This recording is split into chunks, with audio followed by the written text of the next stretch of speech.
사람의 인연은 잊히지 않습니다. 다만 시간이 그 위에 먼지를 쌓을 뿐이죠. 수십 년 전 우리는 봄의 한복판에서 헤어졌습니다. 가난했던 집, 부모의 반대, 세상의 시선이 사랑보다 더 강하던 시절이었으니까요. 그리고 반세기가 흐른 어느 날 서울의 한 대학병원 응급실에서 저는 그 사람을 다시 보았습니다. 흰 가운을 입은 의사로 제 앞에 서 있던 첫사랑. 말하지 않아도 알 수 있었습니다. 세월이 지나도 마음의 이름은 변하지 않는다는 걸요. 서울 한복판, 불빛이 밤을 낮처럼 밀어올리던 대학병원 응급실 앞에서 저는 숨을 고르고 있었습니다. 손녀가 갑자기 복통을 호소에 실려왔고 검사와 촬영이 연달아 진행되는 동안 저는 대기 의자에 앉아 있다가도 자꾸 일어나 걸었습니다. 환자 이송 침대가 지나갈 때마다 바퀴가 바닥에 고무 라인을 타는 소리가 규칙적으로 울렸고 스피커에서는 수술팀 호출이 번갈아 흘러나왔습니다. 마음속 어둠이 번져오를 때쯤 흰 가운 몇 벌이 제 앞을 스쳐 지나갔습니다. 그중 한 사람이 돌아오며 차트를 넘겼고 가운 깃이 살짝 젖혀지며 가슴 위치에 달린 네임 태그가 제 눈에 꽂혔습니다. 그 순간 제 심장은 오래된 스프링처럼 튀어올랐습니다. 나는 그 이름을 잊은 적이 없었습니다. 아니, 있는 법을 알았다면 이토록 오래 살아오면서 한 번쯤은 편해졌겠지요. 그러나 그날 발밑의 바닥이 미세하게 기울어지고 공기가 좁아지며 제 안에 지난 세월이 한꺼번에 밀려 들어왔습니다. 그는 저를 보지 못한 듯 움직임을 계속했지만 저는 이미 눈을 떼지 못했습니다. 그 이름의 자음과 모음은 제 청춘의 시간을 봉인해 둔 열쇠였고 그가 발걸음을 옮길 때마다 제 안에 접어둔 편지들이 부스럭거리며 깨어났습니다. 교수님, 보호자분 들어오세요. 누군가 제 어깨를 가볍게 두드리며 말했지만 저는 반사적으로 목을 곧게 세운 채 그 이름을 한 번 더 속으로 읽었습니다. 의자 팔걸이를 잡은 손에 힘이 들어갔고 오래전 골절로 조금 굳어있는 손가락 관절이 뻣뻣하게 항의했습니다. 그러나 통증마저 달콤했습니다. 이 달콤함을 뭐라고 불러야 할까요? 반가움이라 하기에는 눈물이 먼저였고 슬픔이라 하기엔 심장이 활활 타올랐습니다. 오랜 시간 내 몸에 스며든 체념의 습관이 무너지는 소리가 어렴풋하게 들렸습니다. 진료실로 들어가려는 찰나 문 유리창에 비친 제 얼굴을 보았습니다. 세월은 제 눈가에 고요한 물결처럼 잔주름을 깔아놓았고 흰머리는 새벽 서리처럼 드문드문 내려앉아 있었습니다. 그러나 그 모든 흔적 위로 아주 오래전 제가 아가씨라 불리던 시절의 눈빛이 잠깐, 정말 잠깐 고개를 들었습니다. 저는 제게 속삭였습니다. 흔들리지 마라. 손녀가 먼저다. 오늘은 아이의 날이다. 그렇게 다짐했지만 문이 열리고 그가 고개를 들었을 때 제 심장은 제 말을 듣지 않았습니다. 그는 예전보다 눈매가 더 깊어졌고 웃음주름이 얇게 그러나 단단하게 입가에 자리 잡고 있었습니다. 시간을 오래 건너온 사람만이 갖는 표정이었지요. 차분한 음성으로 검사의 순서를 설명하던 그는 제게서 반 뼘쯤 떨어진 곳에서 잠깐 말을 멈췄습니다. 아주 짧게, 그러나 분명히 한 올의 놀람이 그의 홍채를 스치고 지나갔습니다. 그는 곧 평정을 회복했고 프로다운 태도로 말했습니다. 보호자분, 걱정하실 수 있으나 지금 단계에선 중대한 징후는 없습니다. 추가로 몇 가지만 더 확인하겠습니다. 저는 고개를 끄덕였지만 목에서 소리가 지연되어 나왔습니다. 예, 교수님. 예, 라는 한 글자가 제 혀끝에서 오래 머물렀습니다. 그에게 처음으로 예라고 말하던 20살 무렵의 저는 그때도 이렇게 두근거렸지요. 병실 복도에서 바람이 흘러 지나가듯 기억이 의자 등받이를 타고 제 등에 기대어 앉았습니다. 20해를 넘기고 30을 넘기고 마침내 반평생을 돌고 돌아도 어떤 이름은 마음의 안쪽 장롱 맨 위 선반에 접어둔 채 먼지 한 톨 묻히지 않는다는 사실을 그날 다시 배웠습니다. 검사가 다시 시작되고 아이가 침대 위로 누웠습니다. 저는 아이의 손을 잡고 귓가에 대고 조용히 말했습니다. 금방 끝나. 우리 조금만 용기 내자. 아이의 손등이 파르르 떨릴 때 저도 모르게 엄지로 손등을 달래며 작은 원을 그렸습니다. 그 동그라미는 미약한 주문 같았고 저는 문득 제 청춘의 밤들에서 그런 주문을 얼마나 많이 그려보냈는지 떠올렸습니다. 세상이라는 벽 앞에서, 부모라는 강 앞에서, 가난이라는 수문 앞에서 원을 그린다고 문이 열리지는 않지만 두려움이 정면을 바라보게는 해주지요. 그때도 저는 그랬습니다. 봄밤 버스 정류장에서 바람이 셔츠 단추 사이로 스며들던 시절에 우리는 서로에게 말했습니다. 조금만 더 버텨요. 조금만 더요. 그러나 조금은 영원과 닮아 있었고 영원은 우리의 손을 오래 붙잡아 주지 않았습니다.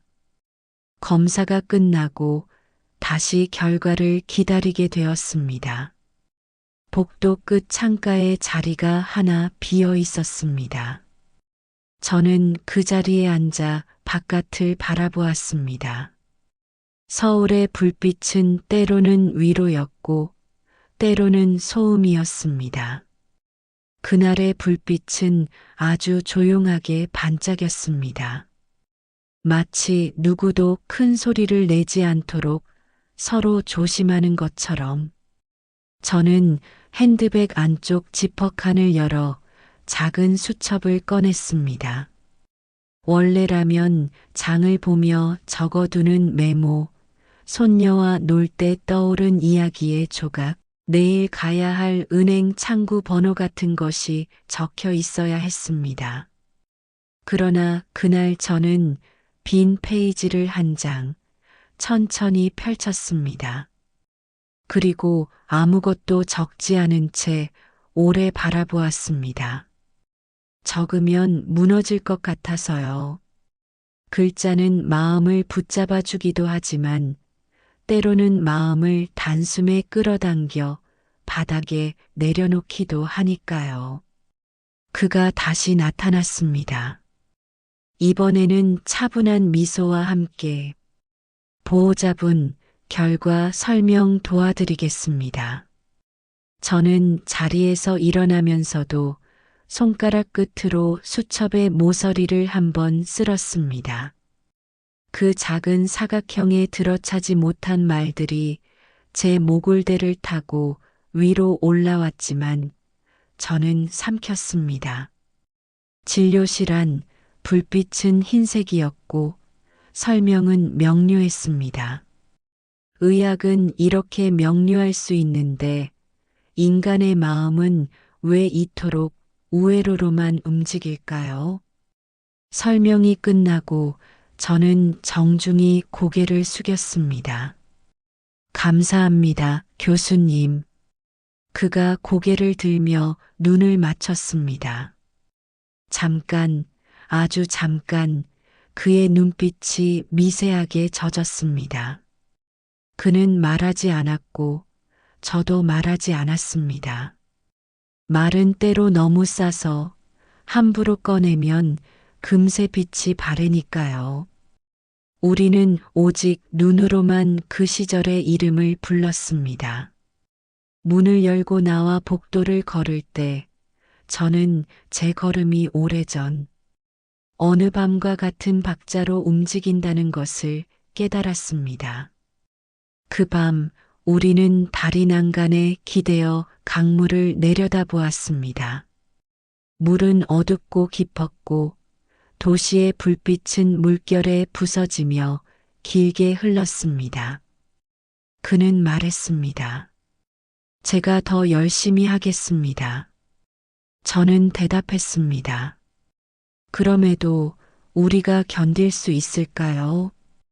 우리는 서로의 손을 잡지 않았습니다. 잡았다면 놓아야 했을 테니까요. 잡지 않으면 잡지 않은 손 사이로 상상과 희망이 오래 머물 수 있다고 믿었습니다. 믿음은 때로 우리를 지켜주지만 때로 우리를 오래 기다리게만 합니다. 엘리베이터 앞에서 멈춰 섰을 때 저는 문득 제 이름을 작게 불러보았습니다. 오래전 그가 낮게 부르던 호명 그대로 제 귀가 먼저 알아듣고 가슴이 뒤늦게 따라왔습니다. 세월은 우리를 멀리 데려다 놓았지만 부르는 법과 들리는 법은 변하지 않았습니다. 저는 고개를 곧게 들었습니다. 내일이 오면 나는 다시 할머니이고 보호자이고 가족의 중심일 것입니다. 그러나 오늘만은 단지 오늘만은 제 안에서 조용히 깨어난 한 소녀를 잠깐 품어보기로 했습니다. 이름표 하나로 무너진 시간이 아이의 손등을 어루만지듯 제 등을 가만히 쓰다듬고 있었으니까요. 그녀를 다독이며 저는 스스로에게 아주 작은 약속을 했습니다. 다음에, 정말 다음에 그 이름을 다시 보게 된다면 한 문장만이라도 말하자고. 오랜만입니다. 그 한 문장으로도 우리는 우리의 시간을 다시 시작할 수 있을지 모른다고. 아니, 시작하지 않더라도 적어도 끝을 서로의 눈으로 확인할 수 있을지 모른다고. 그렇게 생각하니 밤의 불빛이 조금 더 따뜻하게 흔들렸습니다. 그리고 저는 엘리베이터 안으로 천천히 그러나 분명한 걸음으로 들어섰습니다. 오늘의 저는 보호자였고 동시에 오래전의 저였습니다. 두 사람이 한 몸 안에서 조용히 악수하는 기분이 들었습니다. 세상의 모든 소음이 멀어지고 마음속에서 오래 기다린 문 하나가 아주 조금 소리 없이 열리는 느낌이었습니다. 복도 끝 창문을 통해 새벽빛이 스며들기 시작했습니다. 서울의 하늘은 언제나 회색빛을 품고 있지만 그날의 새벽은 이상할 만큼 부드러웠습니다. 손녀는 입원실에서 잠이 들었고 며느리는 잠시 집으로 옷을 가지러 갔습니다. 병실 안에는 산소기계의 규칙적인 숨소리만 남아 있었지요. 저는 의자에 앉아 있다가도 일어나 창가로 가서 다시 앉기를 반복했습니다. 그와 마주친 진료실의 순간이 머리에서 떨어지질 않았습니다. 분명 저는 아무 말도 하지 않았는데 말하지 않은 문장들이 마음속에서 줄줄이 일어났습니다. 그대는 여전히 의사로 있군요. 그대는 여전히 나를 기억하나요? 나는 아직도 그날을 잊지 못했어요. 이런 문장들이 한꺼번에 몰려들어 제 어깨를 눌렀습니다. 병원 복도에선 간호사들이 교대 준비를 하고 있었습니다.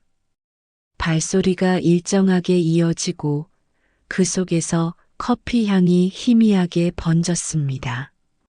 그 향이 이상하게도 옛날의 보건소 냄새와 닮아 있었습니다. 하얀 가운, 약병의 유리 냄새, 햇살이 스며들던 좁은 진료실 창문. 저는 그 향을 따라가듯 복도 끝으로 천천히 걸었습니다. 벽에는 수십 명의 교수진 이름이 적힌 명패들이 줄지어 있었는데 그 가운데서도 그의 이름이 유난히 밝게 빛나 보였습니다. 빛은 없었는데 제 눈이 그렇게 기억한 것이겠지요. 휴게실 문을 열었습니다. 조용한 공간, 자판기 불빛만이 희미하게 깜빡이고 있었습니다. 종이컵에 커피를 뽑아 손에 들자 따뜻한 증기가 얼굴에 닿았습니다. 그 온기 하나로 정신이 조금은 돌아왔습니다. 하지만 심장은 여전히 빠르게 뛰고 있었습니다. 몇십 년 동안 잊혀진 이름 하나가 이렇게 심장을 뒤흔들 줄은 몰랐습니다. 그 이름은 제가 살아온 세월의 틈새에 고운 먼지처럼 쌓여 있었던 모양입니다. 손끝으로 컵의 테두리를 돌리며 문득 생각했습니다. 만약 오늘 이 만남이 꿈이라면 제발 조금만 더 길게 꾸게 해달라. 자판기 옆 창문 너머로는 병원 정원이 내려다 보였습니다. 바람이 불 때마다 나무 그림자가 흙길 위에서 흔들렸습니다. 그 그림자를 바라보다가 저는 알 수 없는 감정에 사로잡혔습니다. 그건 단순한 그리움이 아니었습니다. 그리움은 이미 오래전에 굳어져 제 안에서 돌처럼 굴러다니고 있었으니까요. 이건 그보다 더 오래된 무언가, 마치 시간의 부름 같은 것이었습니다. 잊었다고 믿었던 과거가 제 이름을 부르며 이제 나와 마주할 때가 왔다고 말하는 듯 했습니다. 손목 시계를 보니 새벽 5시 15분이었습니다. 이른 시간이라 복도는 텅 비어 있었고 저만의 세계가 열린 듯 했습니다. 저는 자리에서 천천히 일어나 정원 쪽 유리문 앞으로 걸어갔습니다. 유리문에 비친 제 얼굴은 잠시 전보다 한층 피곤해 보였지만 그 안에 희미한 미소가 있었습니다. 그건 저도 모르는 사이에 지은 미소였습니다. 인간은 마음속에 숨겨둔 이야기가 불현듯 깨어날 때 이유 없는 미소를 짓는 존재인가 봅니다. 그 미소는 조금의 후회와 약간의 두려움, 그리고 아주 작은 설렘이 섞여 있었습니다. 저는 조심스럽게 입술을 움직여 속삭였습니다. 정말 당신이었나요? 그 한마디가 공기 중에 떠올랐다가 사라질 때 제 안에 무언가가 무너지는 소리가 들렸습니다. 그 무너짐은 아픔이 아니라 오래 잠들었던 마음이 깨어나는 소리였습니다. 마치 얼음 밑에서 물이 다시 흐르기 시작하는 듯한 감각이었지요. 그 순간 병원 방송 스피커에서 아침 방송이 흘러나왔습니다. 오늘 새벽 기온은 3도, 출근길은 다소 쌀쌀하겠습니다. 단조로운 남자의 음성이 현실로 저를 끌어올렸습니다. 저는 커피를 다 마시고 컵을 버렸습니다. 그리고 스스로에게 말했습니다. 이제는 피하지 말자. 언젠가 다시 마주칠 인연이라면 도망칠 필요가 없다. 복도로 나서며 걸음을 옮겼습니다. 벽에 걸린 시계가 초침을 밀고 가는 동안 제 마음 속에서는 다른 시계가 거꾸로 돌아가고 있었습니다. 초침이, 분침이, 그리고 시침이 서서히 뒤로 흐르기 시작했습니다. 흰 복도는 점점 옅은 갈색으로 바뀌고 공기 속에는 소독약 대신 먼지 섞인 햇살 냄새가 번졌습니다. 나도 모르게 숨을 들이마셨습니다. 폐 속으로 들어온 공기가 따뜻했습니다. 그리고 그때 기억의 문이 열렸습니다. 눈앞이 서서히 흐려지며 장면이 바뀌었습니다. 보건소 마당의 벚나무, 나무 그늘 아래로 떨어지던 분홍빛 꽃잎, 그리고 흰 가운을 입은 한 남자.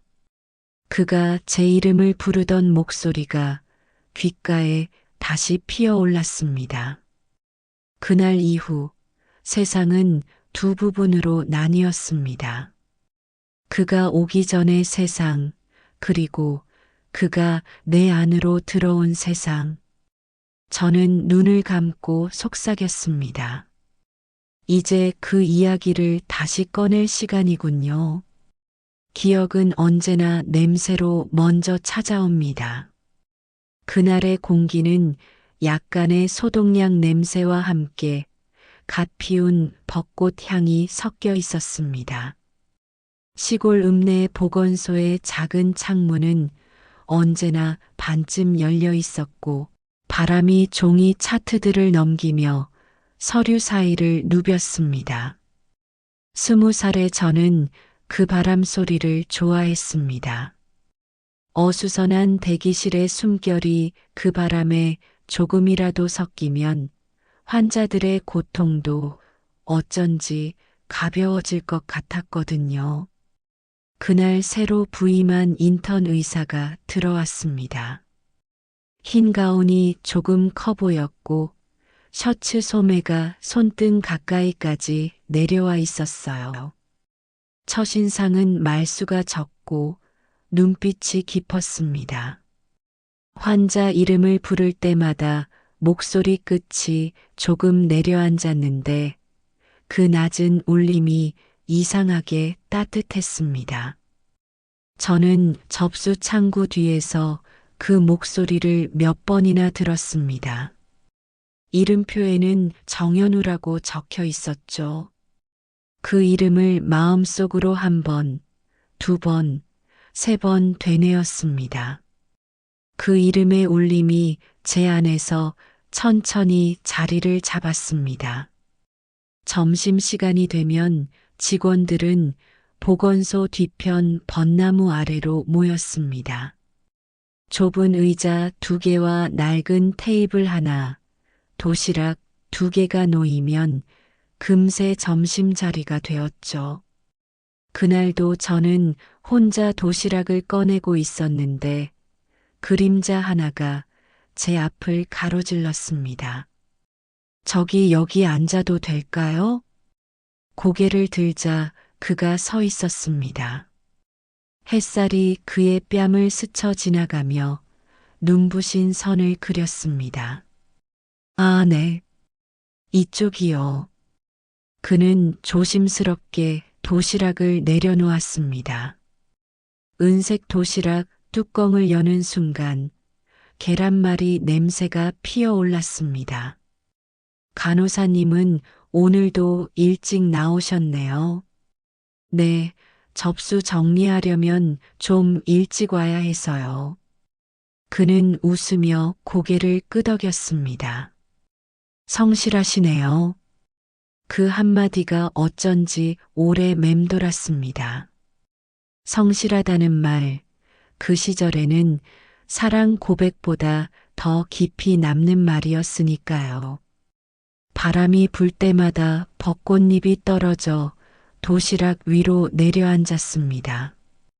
저는 젓가락 끝으로 꽃잎을 살짝 들어 올리고 웃었습니다. 꽃잎도 반찬이 되겠네요. 그가 잠시 제 손을 바라보다가 조용히 말했습니다. 먹으면 봄이 입안에 들어올 것 같네요. 그 한마디가 참 이상하게 들렸습니다. 의사라는 사람이 시 같은 말을 한다는 게, 그런데 그 말이 머리보다 마음으로 먼저 스며들었습니다.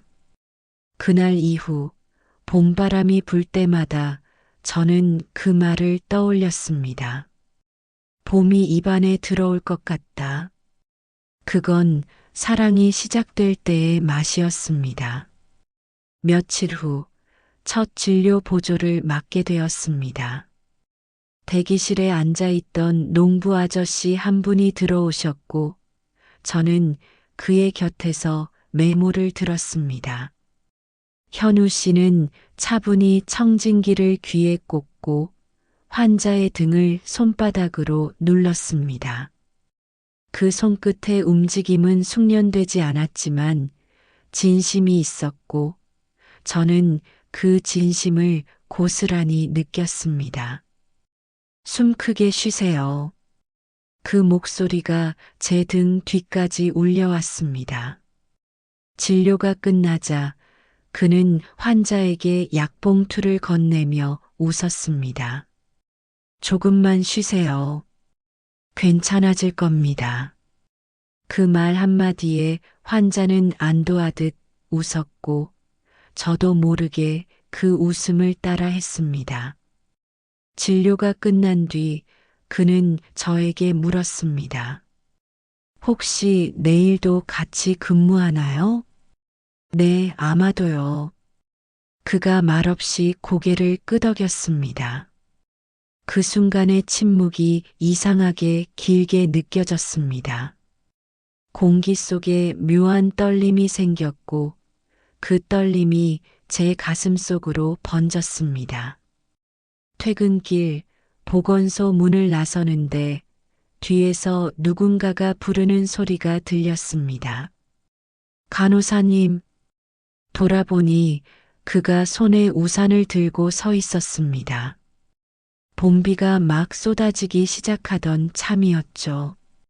이거 같이 쓰고 가요. 괜찮아요. 전 가까워요. 그래도요. 그의 목소리는 단단했지만 따뜻했습니다. 우리는 한 우산 아래서 천천히 걸었습니다. 거리는 짧았지만 그 몇 분이 제 인생의 가장 긴 시간처럼 느껴졌습니다. 빗방울이 우산 끝에서 떨어질 때마다 제 심장도 똑같은 박자로 뛰고 있었죠. 집 앞에 다다랐을 때 그는 잠시 멈춰 섰습니다. 오늘 고마웠습니다.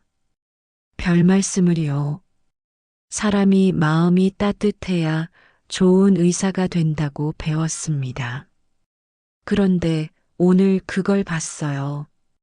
그는 그렇게 말하고 고개를 숙였습니다. 그날 이후 저는 잠들기 전마다 그 말을 떠올렸습니다. 따뜻한 사람. 그 단어가 제 하루를 감쌌습니다. 그리고 저는 몰랐습니다. 그 짧은 우산의 거리와 그 한마디가 앞으로 제 인생의 긴 그림자가 될 줄을요. 그날 이후 우리는 매일 같은 시간에 마주쳤습니다. 진료가 끝난 오후 4시 무렵 보건소 뒷마당 벚나무 그늘 아래 그는 늘 먼저 나와 있었고 손에 작은 노트를 들고 있었습니다. 처음엔 환자 기록을 정리하는 줄 알았지만 나중에야 그 노트가 시를 적은 공책이라는 걸 알게 되었습니다. 그가 시를 쓴다는 사실은 제게 놀라움이었고 또 설렘이었어요. 의사라는 사람은 냉정하고 논리적인 존재라고만 생각했는데 그는 달랐습니다. 따뜻했고 때로는 부끄러울 만큼 순수했습니다. 요즘 하늘이 참 맑아요. 그가 말했습니다. 환자들이 줄어드니 날씨도 숨을 돌리는 것 같아요. 저는 웃으며 고개를 끄덕였습니다. 봄은 언제나 바쁜 계절이에요.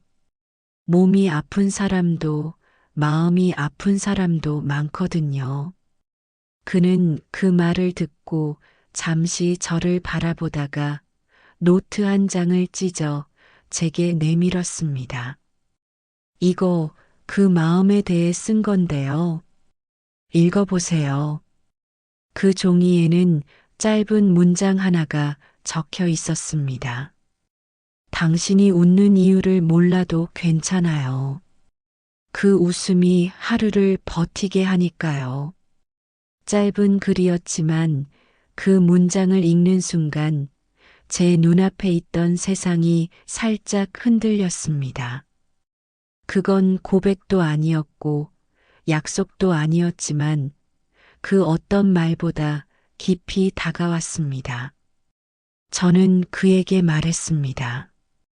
이런 글을 다 쓰시네요. 환자한테도 보여주면 좋아하겠어요. 그는 천천히 웃었습니다. 그건 간호사님한테만 쓴 거예요. 그 한마디가 공기 중에 멈춰 섰습니다. 바람이 지나가며 벚꽃잎 몇 장이 떨어졌고 그 사이로 제 심장이 한 박자 느리게 뛰었습니다. 저는 괜히 도시락 뚜껑을 닫으며 시선을 돌렸습니다. 왜요? 제가 웃는 게 웃기세요? 아니요, 웃는 게 고마워서요. 그는 그렇게 말하고는 아무렇지 않게 하늘을 올려다봤습니다. 그때의 하늘은 정말 맑았습니다. 맑다는 말로는 부족할 만큼 투명하고 아픈 색이었습니다. 그 색이 우리 사이를 가만히 채우고 있었습니다. 며칠 뒤 그는 제 책상 위에 흰 봉투 하나를 두고 갔습니다. 그 안에는 종이 한 장과 작은 사진 한 장이 들어 있었어요. 사진 속에는 의대 졸업식에 그가 서 있었습니다. 그리고 글씨, 혹시라도 힘든 날이 있으면 이 얼굴을 떠올려 주세요. 제가 여기 있었다는 걸 기억해 주신다면 그걸로 충분합니다. 저는 그날 밤 잠을 이루지 못했습니다. 서랍 안에 편지를 넣었다가 꺼내기를 수십 번 반복했습니다. 마음이 불안했고 두려웠습니다. 이 감정이 사랑이라면 나는 그걸 받아들일 준비가 되어 있는 걸까? 하지만 다음 날 아침 그의 얼굴을 보는 순간 모든 두려움이 잠시 멈췄습니다. 그는 여느 때처럼 환자에게 웃음을 건넸고 저를 볼 때만 살짝 눈웃음을 지었습니다. 그 작은 눈웃음 하나로 제 하루는 전부 빛났습니다. 그러던 어느 날 마을 어르신 한 분이 제게 말을 걸었습니다. 요즘 그 의사 양반이랑 자주 보이던데 둘이 무슨 사이야? 그 말에 저는 심장이 철렁 내려앉았습니다. 그 시절엔 여자 혼자 남자와 길을 함께 걷는 것만으로도 수군거림이 돌았으니까요. 저는 애써 웃으며 말했습니다. 그냥 근무 동료예요. 하지만 그 말을 내뱉는 순간 가슴 한쪽이 찢어지는 듯 했습니다. 진심을 숨긴다는 건 그리움보다 더 깊은 상처를 남긴다는 걸 그때 처음 알았습니다. 그날 퇴근길, 그는 평소보다 조용했습니다. 보건소 담장 너머로 노을이 지고 있었고 길가의 벚꽃잎이 바람에 흩날렸습니다. 그가 입을 열었습니다. 오늘 무슨 일 있었어요? 아니요, 그냥 조금 피곤해서요. 그는 잠시 저를 바라보다가 조용히 말했습니다. 혹시 누가 뭐라고 하던가요? 그 물음에 저는 고개를 저었습니다. 괜찮아요. 그런 말 금방 잊혀지겠죠. 그는 그 말을 듣고도 한참 아무 말이 없었습니다. 바람이 불 때마다 그의 머리카락이 살짝 흔들렸고 저는 그 모습을 오래 바라봤습니다.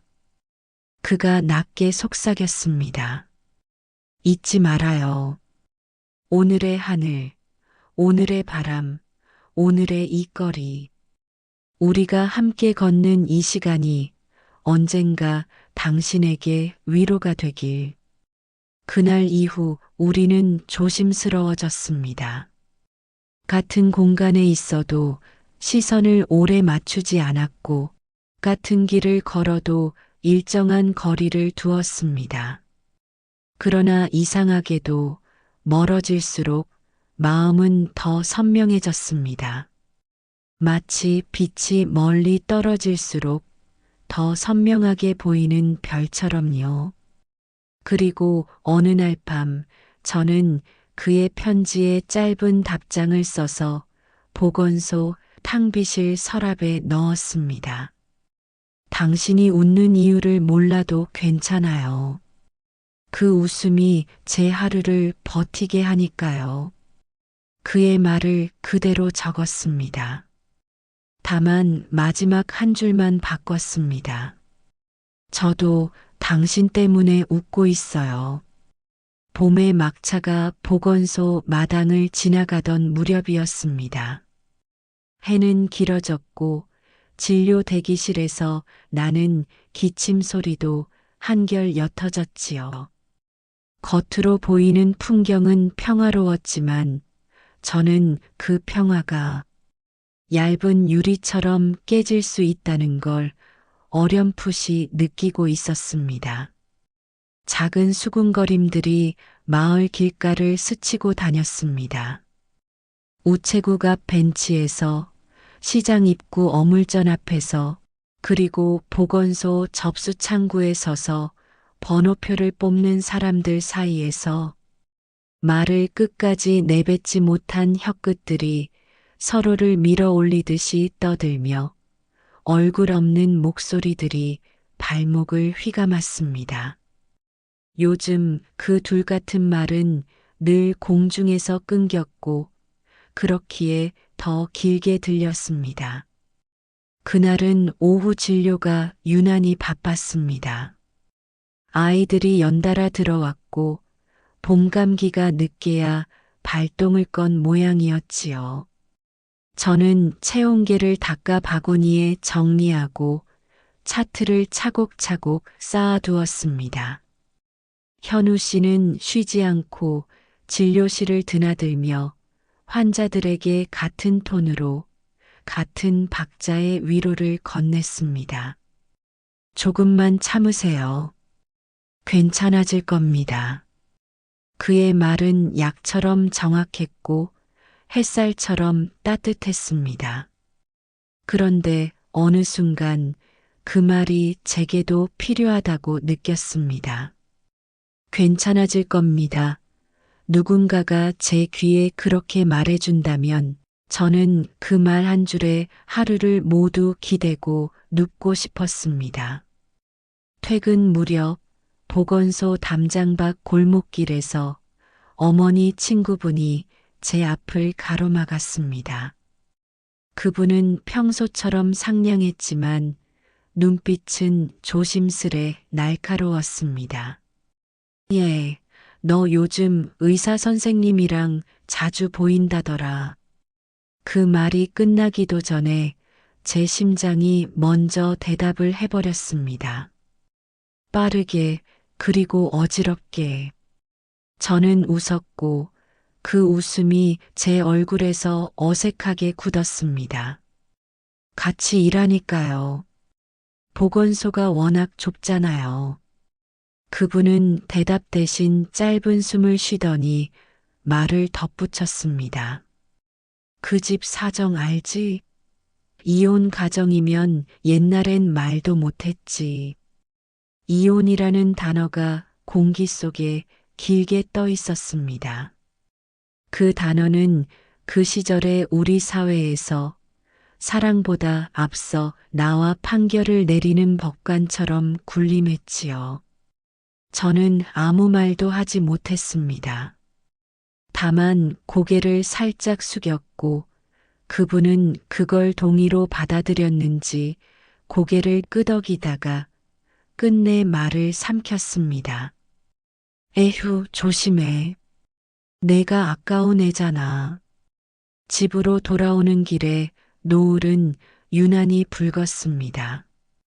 붉은 하늘 아래로 전봇대 그림자가 길게 찢겨 내려와 길 위에 줄처럼 놓였습니다. 저는 그 줄을 하나씩 밟으며 걸었습니다. 한 발, 또 한 발.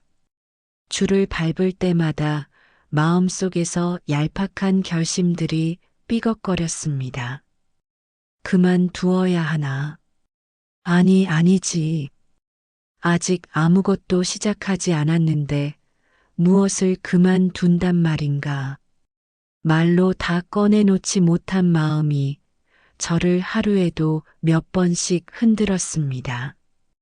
다음 날 점심이 끝나갈 무렵 뒷마당의 벚나무 아래에서 우리는 나란히 서 있었습니다. 바람이 조금 차가웠고 꽃잎은 거의 다 떨어져 새잎이 나고 있었습니다. 현우 씨가 조심스레 말문을 열었습니다. 어제 접수창구 앞에서 목소리들을 조금 들었습니다. 네, 괜찮아요? 그가 묻자 저는 고개를 들어 하늘을 보았습니다. 맑았습니다. 맑은데 이상하게 울컥했습니다. 저는 대답 대신 웃었습니다. 네. 그는 제 웃음을 한참 바라보았고 준수하던 표정이 아주 조금 흐트러졌습니다. 저는 제 집 사정이 당신에게 상처가 되지 않길 바랍니다. 그 말은 부끄러움과 진심이 반반 섞인 톤이었고 그 진심이 말보다 먼저 제 가슴에 닿았습니다. 저는 고개를 저었습니다.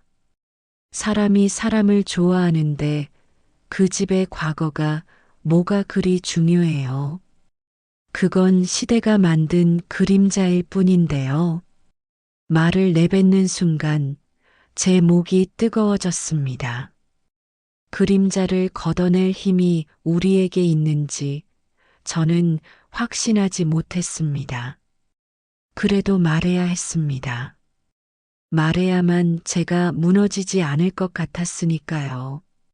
그는 말없이 작은 노트를 펼쳤습니다. 글씨는 어제보다 더 간결했습니다. 바람이 촛불을 끄려 하면 우리는 손으로 바람을 가리면 됩니다. 다만 같은 손으로 불도 끄지 않도록 조심해야 합니다. 그가 제 눈을 바라보며 붙였습니다. 저는 바람을 가릴 손이 되고 싶습니다. 당신의 불을 끄지 않는 손으로요. 그 문장은 고백이었습니다. 누군가의 불을 끄지 않겠다는 약속은 사랑의 다른 이름이었으니까요. 저는 정말 오래 그 노트를 바라보다가 천천히 고개를 끄덕였습니다. 그렇다면 저도 당신이 지칠 때 바람을 막아줄게요. 그날 저녁 저는 어머니께 들켰습니다. 저녁상을 차리던 부엌에서 젓가락 소리가 잠시 멈췄습니다. 내가 그 의사하고 어머니는 말을 끝내지 못했습니다. 눈빛은 수많은 날을 건너왔고 그 끝에서 저를 붙잡고 있었습니다. 엄마, 저는 부르는 데에도 힘이 들었습니다. 아직 아무것도 아니에요. 하지만 엄마, 그 사람은 좋은 사람이에요. 좋은 사람인 것과 내 인생에 좋은 결과가 되는 건 다르다. 어머니는 담담했습니다. 그 담담함이 오히려 가슴을 파고들었습니다. 세상 소리 못 듣고 살 수 없다. 그 말은 질책이 아니었고 우리가 살아온 시대의 문법이었습니다. 저는 숟가락을 내려놓고 제 두 손을 포개 쥐었습니다. 손바닥에 땀이 맺혔고 그 미끄러움이 제가 지금 어디에 서 있는지 알려주었습니다. 언어의 다리와 침묵의 강 사이, 어디에도 닿지 못한 채 떨리는 모래사장 위. 밤이 깊어갈수록 창밖의 바람 소리는 더 또렷해졌습니다. 저는 책상 서랍에서 그의 노트를 꺼내 한 장 한 장 넘겼습니다. 글씨들이 서로의 어깨에 조용히 기대고 있었습니다. 거기에 저는 작은 종이를 한 장 끼워 넣었습니다. 촛불을 지키는 손이 되겠습니다. 다만 우리를 끄려는 바람이 세질수록 당신의 손을 더 꼭 잡겠습니다. 그리고 다음 줄에 아주 작은 약속을 덧붙였습니다. 이번 토요일 강가로 갈래요? 노을 질 때 다리 아래 그늘에서 잠깐만. 토요일 우리는 그 다리 아래서 마주 앉았습니다. 물은 꾸준히 흘렀고 빛은 천천히 기울었습니다. 아무 말도 하지 않는 시간이 길어지자 침묵이 우리 사이를 어른거리며 형태를 바꿨습니다. 그 침묵은 불안이 아니라 허락에 가까웠습니다. 현우 씨가 조용히 말했습니다. 이 시간이 길어지면 좋겠습니다. 네.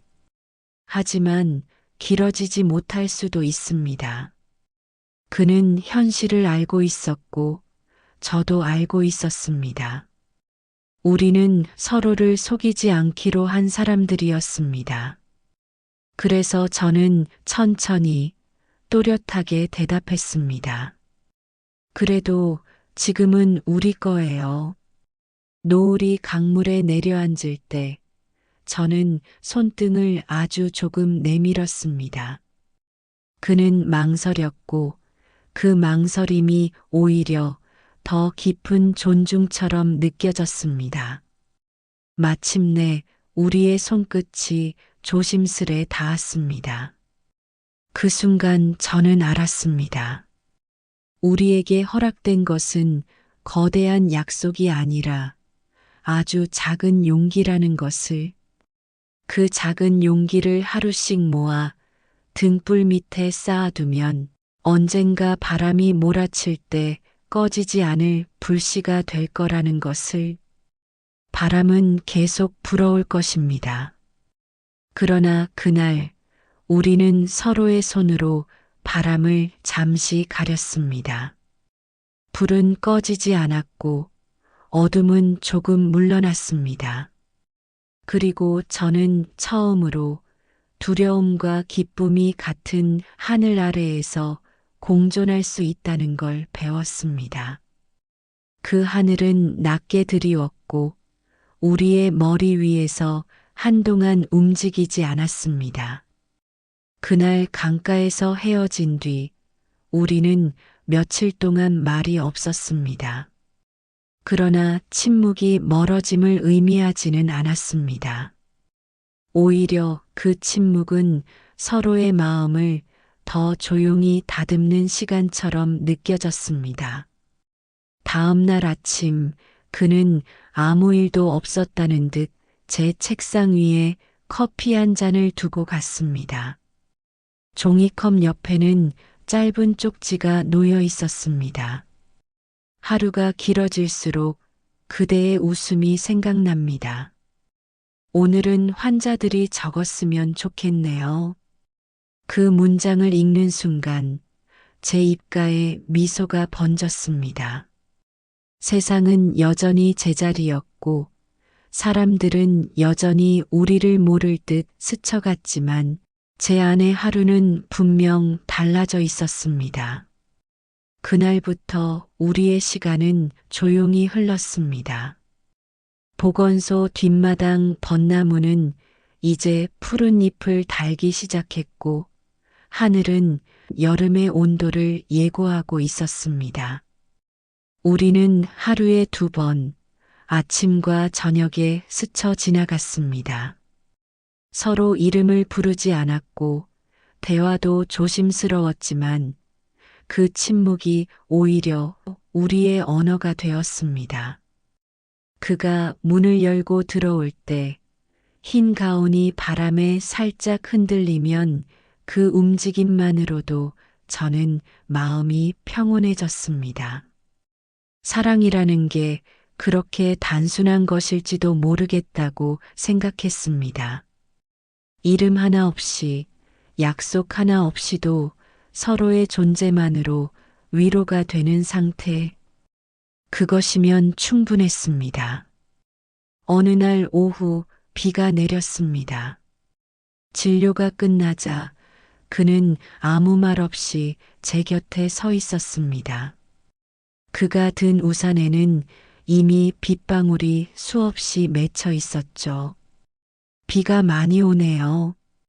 네, 하지만 잠깐일 거예요.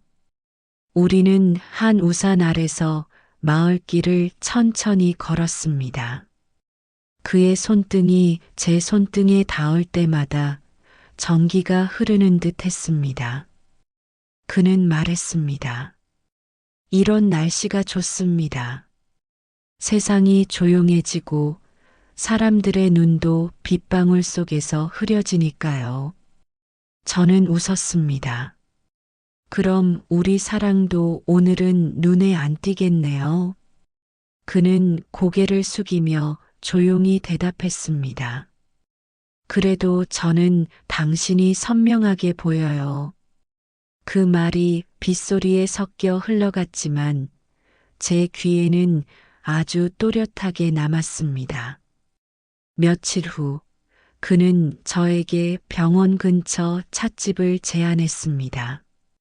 환자들이 모두 돌아간 늦은 오후 우리는 처음으로 보건소 밖에서 마주 앉았습니다. 찻집은 낡은 목재 향이 가득했고 창문 밖으로는 골목의 노을이 서서히 기울고 있었습니다. 이런 곳이 있는 줄 몰랐어요. 의대 다닐 때 자주 오던 곳이에요. 공부가 막히면 여기서 책을 폈죠. 그는 웃으며 컵을 들어 찻잎을 돌렸습니다. 이 차는 좀 쓰지만 마시고 나면 마음이 맑아져요. 마음까지요? 네. 사람을 좋아하면 마음이 흐려지잖아요. 그래서 가끔은 쓴 걸로 다시 닦아줘야 해요. 저는 그 말에 웃었지만 동시에 그 웃음 뒤에 숨어 있는 두려움을 느꼈습니다. 이 사람은 언젠가 떠날 수도 있겠구나.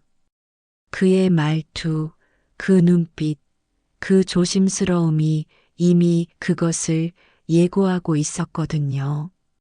그날 집으로 돌아오는 길, 골목마다 등불이 하나씩 켜지고 있었습니다. 등불 아래를 지날 때마다 그림자가 길게 늘어졌고 마치 제 안의 기억들이 땅 위로 새어나오는 것 같았습니다. 저는 가방 속 쪽지를 꺼내 다시 읽었습니다. 오늘은 환자들이 적었으면 좋겠네요. 그 문장은 단순했지만 그 속엔 온 세상의 다정이 담겨 있었습니다. 사람은 누구나 언젠가 이별을 하겠지만 그때까지 서로에게 다정할 수 있다면 그것으로 충분하지 않을까? 그날 밤 저는 처음으로 기도했습니다. 이 평화가 오래가지 않아도 좋으니 적어도 내일까지만은 무사하길. 며칠이 그렇게 흘렀습니다. 사람들의 시선도 한동안 조용했고 어머니도 더는 묻지 않았습니다. 저는 마치 세상이 잠시 우리를 놓아준 듯한 착각에 빠져 있었습니다. 그 짧은 평화는 꿈처럼 고요했고 그 고요 속에서 우리는 서로를 더 깊이 사랑했습니다. 점심을 먹다 눈이 마주치면 그는 웃었고 저는 젓가락을 멈추었습니다. 복도 끝에서 발소리가 들리면 그는 그 소리에 맞춰 문을 열었습니다. 사소한 우연들이 겹칠 때마다 우리는 운명이라는 단어를 조심스럽게 떠올렸습니다. 하지만 평화는 언제나 조용히 끝이 납니다. 그날 저녁 접수창구 전화벨이 울렸습니다. 전화를 받자마자 반대편에서 들려오는 목소리가 귀에 박혔습니다. 거기 정연우 선생님 계십니까? 서울 본원에서 연락드렸습니다. 순간 제 손끝이 얼어붙었습니다. 그가 떠날 수도 있다는 생각이 처음으로 머리를 스쳤습니다. 인사이동 계획이 나왔습니다. 빠르면 다음 주부터 상경하셔야 할 겁니다. 그 말이 끝나는 순간 제 안에서 무언가 천천히 부서졌습니다. 수화기를 내려놓으며 창밖을 보았습니다. 봄비가 다시 내리고 있었습니다. 그날의 하늘은 유난히 희미했고 마당의 나무들이 고개를 떨구고 있었습니다. 그는 아직 그 사실을 모릅니다. 하지만 저는 알고 있습니다. 평화는 끝났습니다. 바람이 다시 불어오고 있습니다. 아침 공기가 유난히 맑았습니다. 보건소 마당의 나무들이 물기를 머금은 잎을 반짝이며 고개를 들었고 창틀에 걸린 흰 커튼이 조용히 숨을 쉬듯 흔들렸습니다. 접수창구를 정리하는 제 손놀림은 평소처럼 일정했지만 손끝은 미세하게 떨렸습니다. 어젯밤 전화의 마지막 문장이 아직 귓속에 남아 있었으니까요. 빠르면 다음 주부터 상경. 그 짧은 말이 한 도시의 지도처럼 제 가슴 위에 펼쳐져 우리가 함께 걷던 골목과 벚나무 그늘을 천천히 덮었습니다. 그는 아무것도 모른 채 문을 열고 들어왔습니다. 흰 가운 깃을 가볍게 여미며 익숙한 반달 미소를 지었고 저는 그 미소가 오늘따라 더 선명해 보인다는 사실이 두려웠습니다. 선명한 것은 더 빨리 사라지기도 하니까요. 그는 차트를 들고 제 옆을 지날 때 낮게 인사했고 저는 짧게 고개를 끄덕였습니다. 오늘 환자 많아요? 조금요. 감기 환자가 다시 늘었어요. 대화는 늘 하던 길로 흘렀지만 제 목소리는 평소보다 반 톤 낮았습니다. 그는 눈치를 채지 못했는지 종이 위로 펜을 굴리며 단정한 필체로 처방을 적었습니다. 그 소리 펜촉이 종이 결을 매만지는 소리를 듣는 동안 별것 아닌 일상들이 하나의 의식처럼 제 마음을 붙들었습니다. 오늘 하루만큼은 부서지지 말자. 점심시간이 되어 뒷마당 벚나무 아래로 나갔습니다. 나무는 이미 초록의 그림자를 넓게 깔고 있었고 테이블 위에는 도시락 2개가 나란히 놓였습니다. 그는 젓가락을 들다 말고 말했습니다. 간호사님, 오늘 표정이 조금 다르네요. 저는 웃었습니다. 잠을 설쳤나 봐요. 사실이었습니다. 밤새도록 말을 골랐습니다. 무엇부터 어디까지 어떻게 전해야 할지. 그러나 막상 입을 열려 하니 문장들은 모래처럼 손가락 사이로 흘러내렸습니다. 그가 젓가락 끝으로 계란말이를 잘라 제 쪽으로 밀었습니다. 달콤한 걸 먼저 먹어요. 단맛이 사람을 붙잡아 주니까.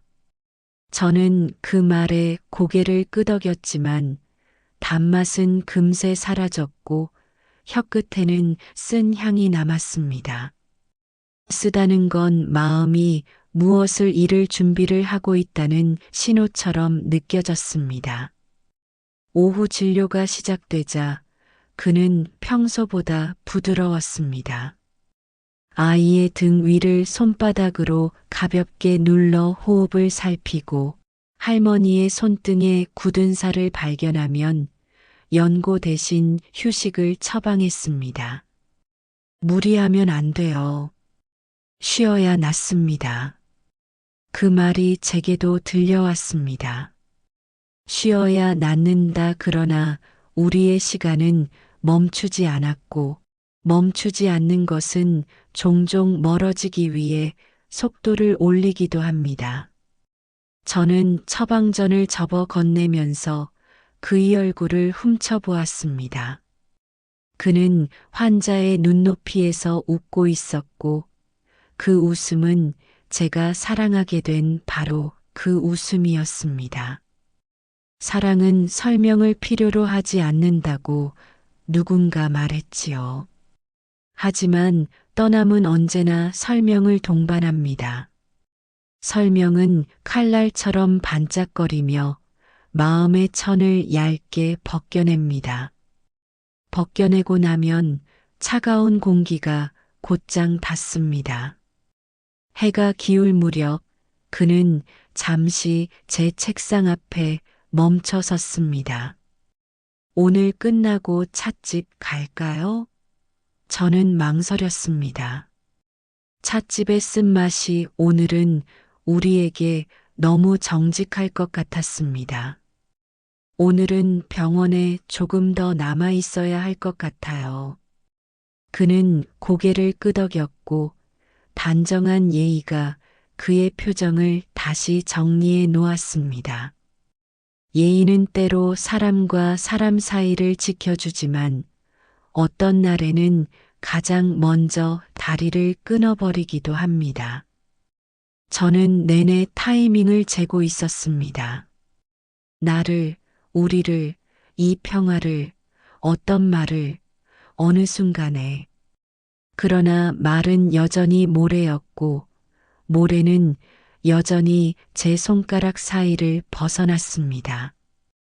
그가 마지막 환자를 보내고 문서처를 정리할 때 복도 끝에서 보건소장의 목소리가 들렸습니다.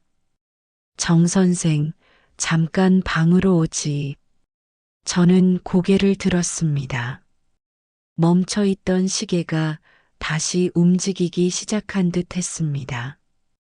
그는 제게 짧은 눈인사를 남기고 소장실로 향했습니다. 문이 닫히는 소리가 유난히 크게 들렸습니다. 저는 접수창구 의자에 앉아 다리를 가지런히 모으고 손을 포개었습니다. 숨이 얕아졌고 귀 뒤에서 심장 소리가 낯선 사람의 발걸음처럼 느껴졌습니다. 고요는 더 깊어졌고 고요 속에서 오래 미뤄둔 예감이 조용히 고개를 들었습니다. 얼마나 지났을까요? 문이 열리고 그는 천천히 걸어 나왔습니다. 표정은 무너져 있지 않았습니다. 오히려 아주 차분했습니다.